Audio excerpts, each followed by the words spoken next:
Hello and welcome everyone in my YouTube channel Chandni Ma'am Sociology Classes, and I am Dr. Chandni Markam, Assistant Professor in Sociology, Indira Gandhi government PG college Vaishali Nagar. और आज की class में हम पढ़ने जा रहे हैं सामाजिक संरचना को, सोशल स्ट्रक्चर।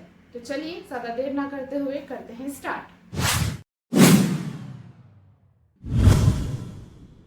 सामाजिक संरचना, सोशल स्ट्रक्चर। जैसा कि आपको पता है हर एक चीज का कोई ना कोई स्ट्रक्चर जरूर होता है। स्ट्रक्चर का सीधा सा मतलब है उसका बाहरी आवरण। किसी भी चीज को या किसी भी वस्तु को देख रहे हैं हम, तो उसका जो बाहरी आवरण होता है उसको उस चीज की संरचना या स्ट्रक्चर कहा जाता है। यदि आप संरचना का अर्थ समझे तो कोई भी भौतिक वस्तु या जैविकी प्राणी का कोई ना कोई अपना एक ढांचा होता है जो उसकी संरचना कहलाती है। यदि आप किसी इंसान की बॉडी देखते हैं तो उसका जो बाहरी रूप है, ये मेल का हो या फीमेल का हो, वो उसका स्ट्रक्चर कहलाता है। ठीक है। यदि अगर हम भौतिक वस्तुओं की बात करते हैं तो जैसे कुर्सी, टेबल, पंखा, मोबाइल, कार, जितनी भी चीजें हुई, इन सब का कोई ना कोई स्ट्रक्चर जरूर होता है। यदि मैं आपके सामने चेयर कह रही हूँ तो चेयर कैसा होता है समझ में आ रहा है। मोबाइल कह रही हूँ तो मोबाइल का एक स्ट्रक्चर होता है। कार कह रही हूँ तो कार का एक बाहरी आवरण होता है जिसको कि स्ट्रक्चर अर्थात संरचना कहा गया है। ये भौतिक वस्तुओं का हो गया। इसी तरह से यदि अगर हम कहते हैं कि एक मकान है या घर है, तो घर किससे बनता है? रेत, सीमेंट, ईंट, छड़, इन सब चीजों से बनता है। लेकिन यदि हम इन सब चीजों को एक जगह पे रख दें केवल, तो क्या हम उसको घर कहेंगे?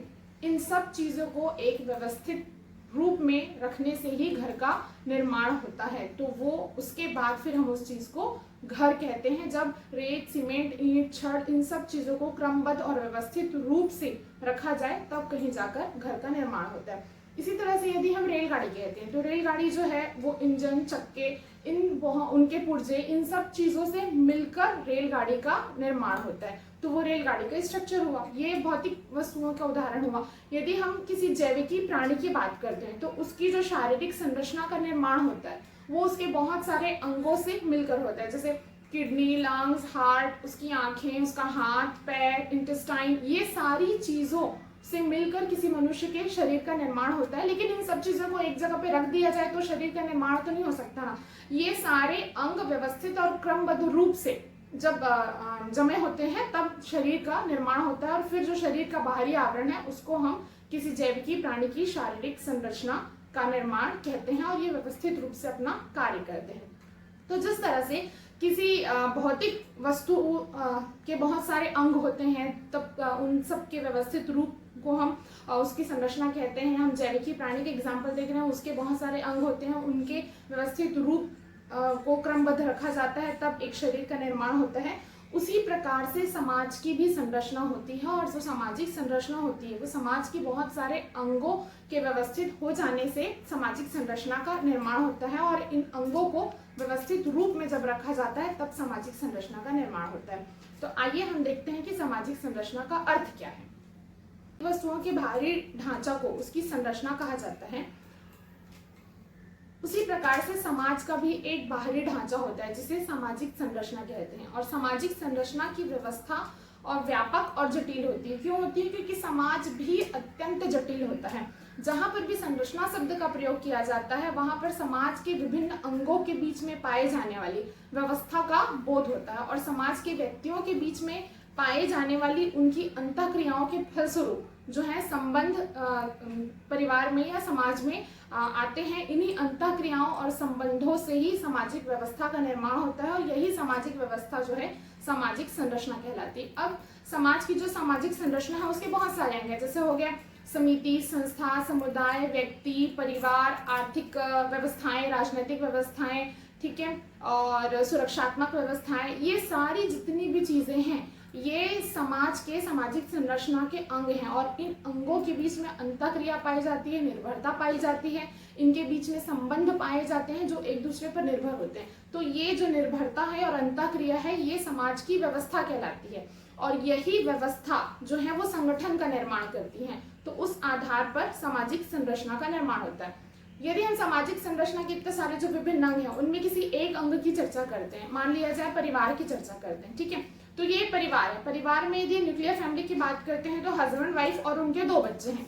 अब जो पिता है उनका उनकी बेटी के साथ भी संबंध है, उनका उनके पुत्र के साथ भी संबंध है, खेलने का, कूदने का, स्नेह का, दुलार का, लाड का, प्यार का, जो भी है, और इनके बीच में अंतःक्रियाएं भी होती हैं, ठीक है। लेकिन जो पिता है इन सब के साथ उन अपने पद के अनुरूप उनका जो कार्य है वो कर रहे हैं, वो बाहर ऑफिस जा रहे हैं, किसी भी तरह से घर में अर्न करके ला रहे हैं, ये उनका प्रमुख दायित्व है। जो माँ है उनका कार्य है कि परिवार के भरण पोषण का कार्य करे, खाना बना कर ला रही है। जो बच्चे हैं उनका कार्य पढ़ाई लिखाई करे और खेल कूद करे। तो ये सभी अपने पद के अनुरूप अपने कार्य का निर्वहन कर रहे हैं, जिससे परिवार नाम की संरचना जो है समाज में बनी हुई है। यदि ये अपने पद के अनुरूप ये अपने कार्य का निर्वहन ना करे, यदि जो पिता है वो बाहर ना जाए काम करने, जो माता है वो खाना ना बनाए, यदि वो दोनों खेलने बैठ जाए, ठीक है, बच्चों को जिम्मेदारी दे दी जाए कि आप पैसा कमा कर लाइए, घर की आर्थिक स्थिति को संभालिए, तो ये तो संभव नहीं है। तो परिवार उनका चलेगा क्या? बिल्कुल नहीं चलेगा। तो पारिवारिक की जो संरचना है उसको बनाए रखने के लिए परिवार के जितने भी सदस्य हैं उन सबको अपने पद के अनुरूप अपनी भूमिका का निर्वाह करना होता है। पारिवारिक संरचना को बनाए रखने के लिए परिवार के प्रति अपने सकारात्मक प्रकारात्मक कार्य को करना होता है, तब जाके पारिवारिक संरचना बनी रहती है और ये उनकी व्यवस्था है। तो ये परिवार का संगठन बना रहता है, यही एक सामाजिक संरचना कहलाती है। इस तरह से ही सामाजिक संरचना के विभिन्न अंग जो हैं कार्य करते हैं। अब आता है, आप सामाजिक संरचना के अर्थ को जब बता देते हैं तो सामाजिक संरचना की परिभाषा क्या है। तो सामाजिक संरचना की जो परिभाषा है उनमें अनेक समाजशास्त्रियों में मतभेद है, क्योंकि सभी समाजशास्त्री अपने अपने अनुसार सामाजिक संरचना की अलग अलग परिभाषाएं देते हैं। तो जब आप नेट एग्जाम, सेट एग्जाम या पीएससी एग्जाम में बैठते हैं, कम्पीट करते हैं, तो आपको इस तरह का क्वेश्चन आता है कि सामाजिक संरचना को किसने मूर्त कहा है, सामाजिक संरचना को किसने अमूर्त कहा है, सामाजिक संरचना को किसने कहा है कि वो गतिशील है। तो जब आप इसकी परिभाषा को पढ़े रहेंगे तब तो आप जवाब दे पाएंगे ना कि कौन से समाजशास्त्री ने सामाजिक संरचना को क्या कहा है। तो ये एक एक लाइन का डेफिनेशन है, मतलब शॉर्ट में मैंने लिख दिया है कि कौन से समाजशास्त्री सामाजिक संरचना को क्या कहते हैं, वो आप पढ़ लीजिए। जैसे रेडक्लिफ ब्राउन है, वो सामाजिक संरचना को मूर्त मानते हैं। क्यों मानते हैं? क्योंकि उनके अनुसार जो सामाजिक संरचना है वो गतिशील है, वो कंटिन्यू चल रही है, वो रुकती नहीं है, ठीक है। वहीं पर जो एसएफ नेडल है वो भी सामाजिक संरचना को मूर्त मानते हैं। क्यों मानते हैं? मूर्त मतलब वो चीजें जिसको हम देख सकते हैं, और अमूर्त मतलब जिन चीजों को हम नहीं देख सकते। यदि हम बायोलॉजिकली देखते हैं, ठीक है, शारीरिक रूप का एग्जाम्पल लेते हैं, तो हम शरीर को देख सकते हैं, हम कुर्सी, टेबल, लाइट, पंखा, इन सब चीजों को देख सकते हैं, तो ये मूर्त हुई। लेकिन हम सामाजिक संरचना को नहीं देख सकते। लेकिन एसएफ नेडल का कहना है कि हम सामाजिक संरचना को देख सकते हैं, उनको व्यक्तियों के व्यवहार में देख सकते हैं। तो रेडक्लिफ ब्राउन और एसएफ नेडल ऐसे दो समाजशास्त्री हैं जो सामाजिक संरचना को मूर्त कहते हैं। उनका कहना है हम व्यक्तियों के व्यवहार में सामाजिक संरचना को देख सकते हैं। अगर आप इनके थॉट को थोड़ा और समझे तो आप किसी परिवार को तो देख ही सकते हो ना, और उस परिवार के सदस्यों के व्यवहार को भी देख सकते हो। तो आप थोड़ी देर के लिए ऐसा समझ सकते हैं कि सामाजिक संरचना जो है वो मूर्त भी है। वहीं पर यदि आप टालकट पार्सन्स की बात कहते हैं तो उनका कहना है कि जो सामाजिक संरचना है उसका जो निर्माण होता है वो समाज की विभिन्न संस्थाओं, एजेंसियों और सामाजिक प्रतिमानों से होता है। इसलिए सामाजिक संरचना को उन्होंने अमूर्त कहा है, ठीक है। यदि आप कार्ल मैनहिम की बात करते हैं तो वो सामाजिक संरचना को सामाजिक शक्तियों का जाल मानते हैं। इसी के साथ अब हमको पढ़ना होगा सामाजिक संरचना की विशेषताएं क्या क्या है। तो सामाजिक संरचना एक अमूर्त धारणा है। क्यों अमूर्त धारणा है? क्योंकि हम सामाजिक संरचना का जो निर्माण होता है वो बहुत सारे प्रतिमानों से, नियमों से और समाज की जितनी भी इकाइयां हैं जैसे संस्था, समूह, समिति, परिवार, इन सब से होता है। तो इसको देखा नहीं जा सकता, इसलिए सामाजिक संरचना की विशेषता है कि यह अमूर्त है। आप इसको देख नहीं सकते, केवल महसूस कर सकते हैं, ठीक है। दूसरी विशेषता है कि समाज के बाहरी ढांचे का बोध कराती है। जिस तरह से यदि हम संरचना कहते हैं, शरीर की संरचना कहते हैं, तो किसी मानव शरीर के बाहरी संरचना का बोध कराता है। यदि हम मोबाइल कहते हैं तो मोबाइल के बाहरी आवरण का बोध कराता है, ठीक है। मानव शरीर यदि आप कह रहे हो तो शरीर के अंदर जो उसकी किडनी है, इंटेस्टाइन है, लंग्स है, हार्ट है, ये इनकी क्या क्या क्रियाविधि है इसका बोध नहीं कराता है। स्ट्रक्चर जो है वो केवल मानव के बाहरी रूप का बोध कराता है। उसी तरह से सामाजिक संरचना भी जो है वो समाज के बाहरी आवरण का बोध कराता है। सामाजिक संरचना के अंदर जो उनके अंग है, परिवार है, समिति, संस्था, समुदाय है, ये कैसे कार्य करते हैं, उनकी क्रियाविधि क्या है, इसका बोध सामाजिक संरचना नहीं कराता, केवल उसके अंग हैं ऐसा बताता है, ठीक है। और प्रत्येक समाज की सामाजिक संरचना भी भिन्न भिन्न होती है। सामाजिक संरचना की विशेषताएं कैसे भिन्न भिन्न होती है?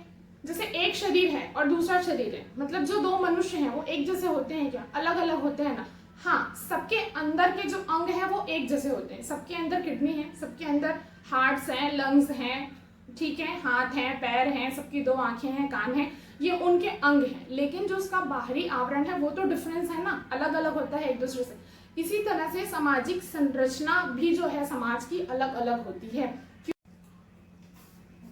सामाजिक संरचना की अगली विशेषता ये है कि यह अपेक्षाकृत स्थिर धारणा है। स्थिर धारणा मतलब यदि सामाजिक संरचना का एक एग्जाम्पल हम परिवार लेते हैं, परिवार में किसी सदस्य की मृत्यु हो जाती है, ठीक है, तो वो परिवार खत्म हो जाता है क्या? नहीं होता। परिवार के किसी एक सदस्य के द्वारा फिर परिवार के मुखिया या कर्ता की का जो पद होता है उसको धारण किया जाता है और फिर वह परिवार कंटिन्यू चलता रहता है। मतलब सामाजिक संरचना जो है उसमें परिवर्तन बहुत धीमी गति से होता है, इसलिए इस संरचना को स्थिर धारणा कहा गया है, ठीक है। फिर सामाजिक व्यवस्था जो है, सामाजिक संरचना जो है सामाजिक व्यवस्था का आधार स्तंभ होती है। कैसे होती है सामाजिक संरचना? हम किसको बोल रहे हैं? परिवार, समिति, संस्था, समुदाय, इन सबको बोल रहे हैं। अब परिवार में जितने भी परिवार के सदस्य हैं वे अपने पद के अनुरूप यदि अपनी भूमिका का निर्वाह करते हैं, ठीक है, तो परिवार नामक जो व्यवस्था है वो बनी रहेगी। और यदि वे अपने पद के अनुरूप अपनी भूमिका का निर्वाह नहीं करते हैं तो जो परिवार की व्यवस्था है वो अस्त व्यस्त हो जाएगी। तो फिर सामाजिक संरचना का निर्माण कैसे होगा? तो जो सामाजिक संरचना है वो सामाजिक व्यवस्था को बनाए रखने के लिए एक महत्वपूर्ण योगदान देती है या सामाजिक व्यवस्था के लिए आधार स्तंभ मानी गई है सामाजिक संरचना।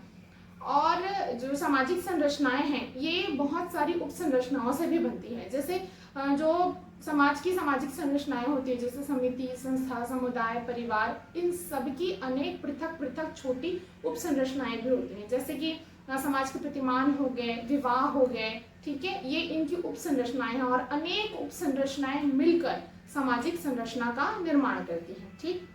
सामाजिक संरचना जो है जो संगठन है वो संगठन को सुदृढ़ बनाता है। संगठन को सुदृढ़ कैसे बनाता है? इसके जो नियम होते हैं सामाजिक संरचना के, ठीक है, उसी के कारण कोई संगठन बना होता है। यदि सामाजिक संरचना ना हो, यदि कोई समिति ना हो, कोई परिवार ना हो, तो व्यक्ति एकत्रित होगा क्या? संगठित होगा क्या? नहीं हो सकता है। यदि हम किसी समिति की बात करते हैं तो हमको ये क्लियर समझ में आता है कि समिति में कुछ व्यक्ति होंगे। संस्था की बात करते हैं तो कुछ व्यक्ति होंगे जो एक जगह एकत्रित होंगे, संगठित होंगे। तो जो सामाजिक संरचना है वह संगठन को सुदृढ़ बनाती है। तो इतनी सारी विशेषताएं हैं सामाजिक संरचना की। आपको सामाजिक संरचना वाले टॉपिक में इसके अर्थ, इसकी परिभाषा, इसकी विशेषताओं को समझना है। और सबसे इम्पोर्टेंट कि यदि हम समाज शास्त्र में सामाजिक संरचना कह रहे हैं तो संरचना का तात्पर्य क्या है? किसी भी चीज की जो बाहरी ढांचा है उसको हम संरचना कहते हैं। जिस तरह से किसी भौतिक वस्तु का संरचना होता है, मानव के शरीर का स्ट्रक्चर होता है, उसी तरह से समाज का भी एक स्ट्रक्चर होता है जो हमने आज की क्लास में पढ़ा है। इससे रिलेटेड आपके कोई डाउट हो तो प्लीज मुझे कमेंट करके पूछिएगा। और ये बहुत ही इंपॉर्टेंट टॉपिक है, आप प्लीज इसको पढ़िए और इसी तरह से वीडियो पर बने रहें आगे के भी क्वेश्चंस के लिए। Thank you so much.